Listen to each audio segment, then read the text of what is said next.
आपण फक्त वजन कमी करण्यासाठी उपवास करता का? पण इथेच खरी मजा आहे. एका विशिष्ट वेळेनंतर आपलं शरीर स्वतःच्याच खराब झालेल्या पेशींना खाऊ लागतं. होय, यालाच म्हणतात ऑटोफॅजी. पण ही जादू सुरू होण्यासाठी नक्की किती काळ उपाशी राहावं लागतं? चला तर मग आज ऑटोफॅजीचं रहस्य उलगडूया. शरीर स्वतःला खाऊ शकतं? हा प्रश्नच किती विचित्र वाटतो नाही का? पण याचं उत्तर आहे हो. आणि हीच ती नैसर्गिक प्रक्रिया आहे जी आपल्या शरीरातल्या पेशींना एक नवं आयुष्य देते. ऑटोफेजी हा मूळचा एक ग्रीक शब्द आहे ज्याचा अर्थ होतो स्वतःला खाणे. सोप्या भाषेत सांगायचं तर ही आपल्या शरीराची स्वतःला रिसायकल करण्याची एक नॅचरल सिस्टम आहे. ती शरीरातला सगळा कचरा, खराब पेशी साफ करते आणि नवीन, ताज्या पेशी बनवते. आणि हे काही कोणीही सांगितलेलं नाहीये, तर यामागे पक्क विज्ञान आहे. ऑटोफॅजीचं महत्त्व इतकं मोठं आहे की यावर झालेल्या संशोधनाला 2016 मध्ये प्रतिष्ठित नोबेल पारितोषिक सुद्धा मिळालं आहे. मग ही प्रक्रिया नक्की सुरू कधी होते? बघा, जेव्हा आपण साधारण 12 तास उपाशी राहतो तेव्हा आपलं शरीर ऊर्जेसाठी साखरेऐवजी चरबी जाळायला सुरुवात करतं. आणि त्यानंतर म्हणजे साधारण 16 तासांनंतर खरी जादू सुरू होते, म्हणजेच ऑटोफॅजी.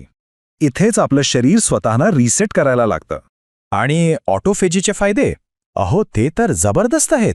यामुळे हृदयविकार आणि मधुमेहासारख्या मोठ्या आजारांचा धोका कमी होतो, आपली रोगप्रतिकारशक्ती वाढते आणि तारुण्य टिकून राहतं. खरं तर हे आपल्या शरीराचं एक नैसर्गिक अँटी एजिंग सिक्रेट आहे. पण थांबा, मग जास्त फायद्यांसाठी रोज 24 ते 48 तास उपाशी राहायचा का? नाही, ते खरं तर प्रॅक्टिकल नाहीये, बरोबर. म्हणूनच रोजच्या जीवनात ऑटोफेजी सुरू करण्याचा सगळ्यात सोपा मार्ग म्हणजे 16-8 पद्धत.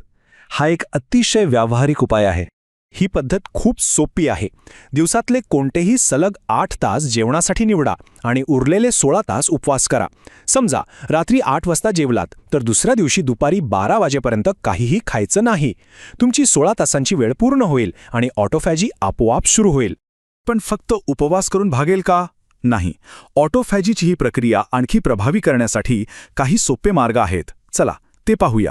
आपल्या 8 तासांच्या जेवणाच्या वेळेत काही गोष्टींचा समावेश करा, जसं की ग्रीन टी, ब्लॅक कॉफी. यातील नैसर्गिक घटक ऑटोफॅजीला चालना देतात. सोबतच हळद, बेरीफळं, नट्स यांचा आहारात समावेश करा. यामुळे शरीराची स्वच्छता आणखी चांगल्या प्रकारे होते. हॅक नंबर 2 आहे व्यायाम. हो, व्यायामामुळे सुद्धा ऑटोफॅजीचा वेग वाढतो.